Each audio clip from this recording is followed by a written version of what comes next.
Hello, everyone. Welcome to 10 Tips for General Spiritual Growth.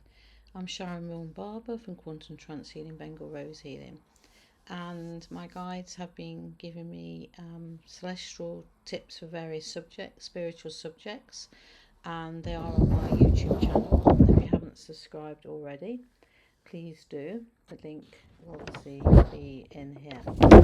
So, um, 10 tips for general spiritual growth. I've got the 10 here and I'll probably fill them in a bit as I go. Some might overlap and interlink a little bit, but that's part of spiritual growth. It's not set like that, it's blending harmony, communication. Yeah, it's pretty exciting, really. So, you're on a path of spiritual growth from the day you were born, but you might actually be now investigating spiritual groups or going to mind and body fairs or just wanting to be a better you spiritually, and you want just some guidance of how to help create that and manifest that in your life. So the first one is spend time in stillness. We live a very busy lives, and our minds are like monkey minds jumping all over the place, and even when we're asleep we can find that it disturbs our sleep. We wake up worrying, we wake up in the morning with thoughts of busy days ahead, worrying what the future have been, and we've got very overactive, busy minds. Connecting with yourself through reflection and meditation is really key. You can do meditation where you just sit in the energy in silence, or you can go out in nature and sit in nature, or you can buy a meditation that talks you through to get into the stillness and the calmness. I actually do sell meditations on my SD Bengal Rose Healing shop, which you can go to. They're only £4 each, they're MP3, and they're great. And I use them in my work daily, and they're channeled from my guides. Stay present. So, what do we mean by that? Staying in the nows. Not wandering off with your mind, not worrying about the future, not worrying about what you didn't do yesterday, but staying in the now. Focus on the now rather than the past or the future, and this is vital for you. It's just so this will help calm the mind, and it interlinks a bit with the first one with the stillness. And doing the first one will help with the second one, because you will learn to focus more on what you're doing now, and you'll learn that the worrying of yesterday can go away and come back in another moment, and the future isn't set in stone, and you just learn to go with the flow of your life rather than putting mental barriers all the way, which cause you stress.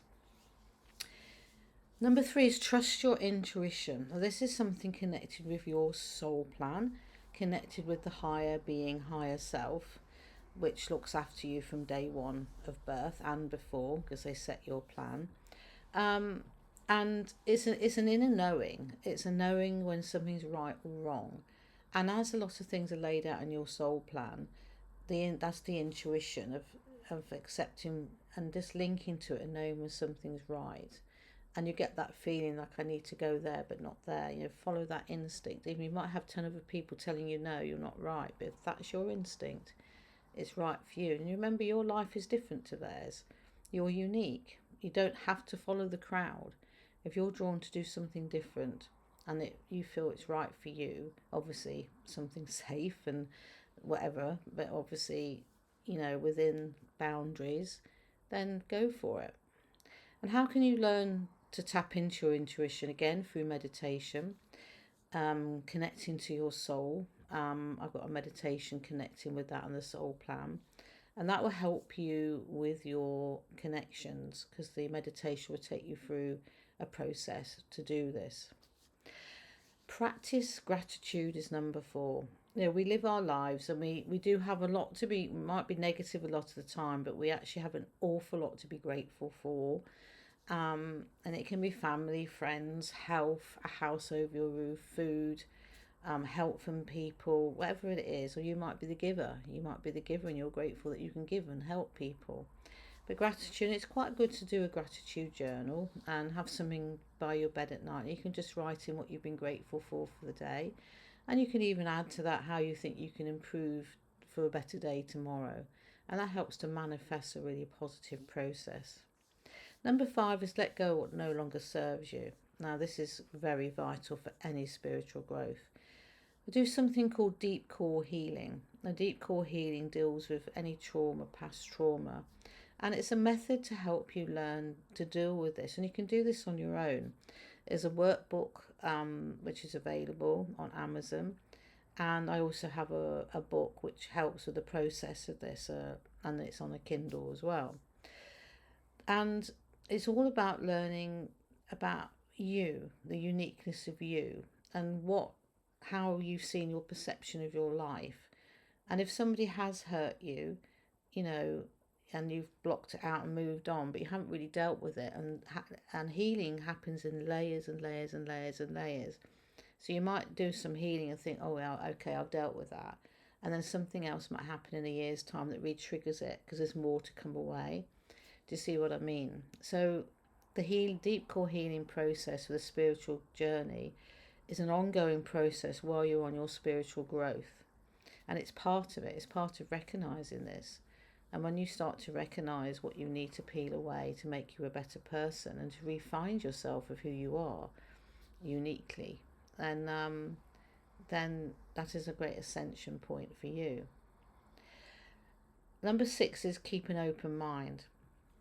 So what we mean by this, be willing to learn and be willing to expand your knowledge on the spiritual path. Now, you might go to one teacher for 10 years and you might see another teacher's talking about stuff you don't understand, and that the teacher with them might go, oh no, they're a bit, you know. But then if you're drawn to that new knowledge, then go to it, because don't let other people hinder your journey. If I'd done that on my journey, I wouldn't be where I am now. And all of the knowledge and the books I've written, the meditations, all of that knowledge is there for you to grasp and learn from. There's also on my quantum trance healing website, there's a blog, loads of spiritual stuff on there. It is more focused towards the trance journey, but there's so much on there which would help you. So yeah, keep an open mind and learn, and also keep an open mind towards, if you're asking for guidance and help from your guides, keep an open mind for signs, changes of atmosphere around you, things that they're trying to show you. Because if you say, oh, I want some help, blah, blah, blah, then you just shut yourself off because you're fearful, then nothing's going to happen. So you just got to ask them to bring it gently to you, these changes that you want to see. Connect with nature. Well, perhaps that should be up in number 1, to be honest. Connecting with nature, ground your energy and find balance. So what do we mean by grounding? So the 3D world we live in is full of love, but also full of fear and I don't know, self-doubt, I would say. Lots of self-doubt and worry. And we're very pressured through work, through motherhood, fatherhood, grandmahood, grandnanny, whatever hood. You're very pressured, and we live in quite a fast-moving society all the time. So you can feel like you're up here sometimes, and you need to just bring yourself down into the level of Mother Earth, because that's your body is part of Mother Earth. You are part of its vibration, and the solar system and the sun, all of this energy is part of you. And in fact, your heart beats to the vibration of our solar system. If you went to another solar system, you might find you wouldn't fare very well because it's a different vibration. So connecting to nature and learning to find balance within yourself, again, can be done through meditation, walking in nature, finding a hobby, giving yourself something that you enjoy doing as well, which is quite interesting. And I'm putting that under nature because to me, obviously my if anybody follows me, my passion is gardening, and it's my now moment. I go out there and everything goes, and I'm mindful of what I'm doing out there.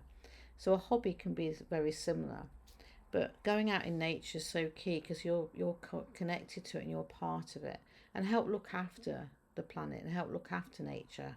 If you haven't got an environment where you can have a garden, perhaps just have some plants, pots, house plants in your garden. Have nature around you. It's just very key for your soul base and your ethereal essence.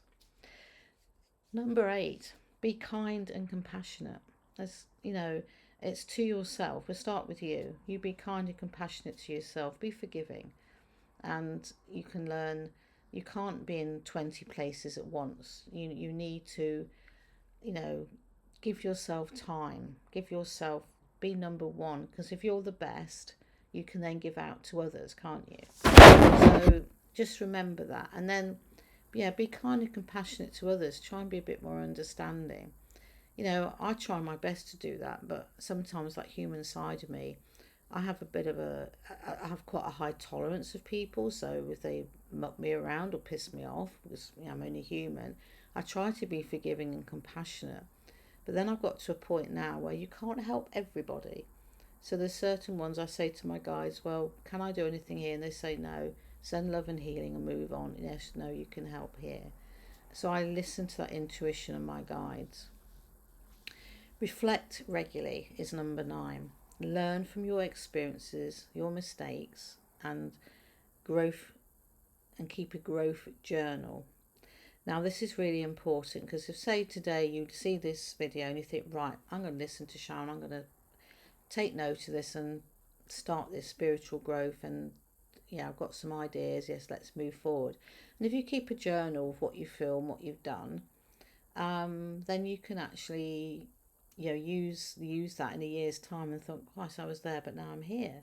Now I've actually sell a journal diary, which is for sale on Amazon, and it's for every year, so it's not tied to one year, and it's got a page for each page, and you can use that as a journal, spiritual journal. And I actually know a lot of people bought it and used it for that.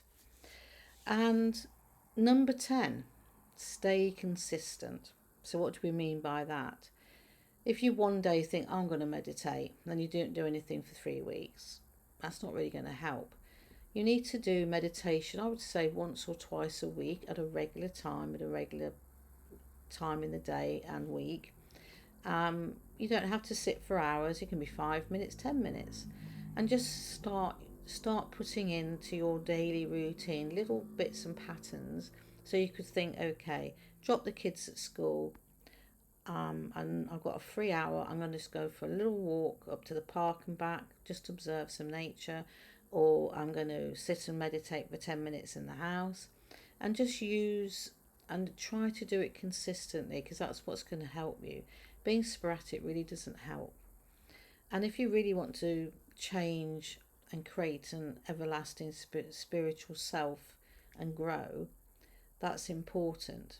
You can even have if you've got a daily, I still use a paper diary. I'm a bit old fashioned. I like to have the paper diary, and I do put things in there that I need to do to remind me, and have a reminder board somewhere or something in your bedroom when you wake up in the morning. And it's just it's very important to give yourself that time to be consistent, to reflect, be kind and passionate, connect with nature, keep an open mind to everything. Let go of what no longer serves you. You need time to do that. Practice gratitude again. Only a few minutes a day is needed. Trust your intuition. You have to learn to practice that. Yes, you need to give time to that. Stay present. More of a way of being, but you need to learn to do that as well, and spend time in stillness. So all of these take time out of your day. So what I say to my guides is, and I don't have to do it anymore because it's a natural process, instead of worrying about trying to fit this into my daily routine because I've got so many pulling on my energies. You could be, children, running your husband to work, whatever it is you've got to do, working yourself. You just sort of say to your guides, let me take away the worry of time and give it to you. And you'll find that things will naturally slot. And if you get to the end of the day and you've not washed that bed, or you've not hoovered that bedroom, or whatever it is you're worrying about, it doesn't matter, because it can wait till tomorrow. And I've learnt to do that. And obviously I still have a bit of a time thing going on, but I've really learnt to sort of be more casual and calmer about my timing in life. And if something doesn't feel right for me to do that day, I actually don't do it, because I listen to the flow of my life and the energy and my soul plan and my guides. Spiritual growth is a journey. Each step you take deepens your connection to your guides, to your quantum universe, and it's an amazing journey. So I just hope this brings you a bit of awareness and more connection, this video. And I just want to this future journey. I've got lots of videos that can help you, so take time to watch them and put that into your routine as well. In fact, have a monthly routine where you do different things, read books, just take that time for yourself, guys. Sending love and blessings to you. Bye.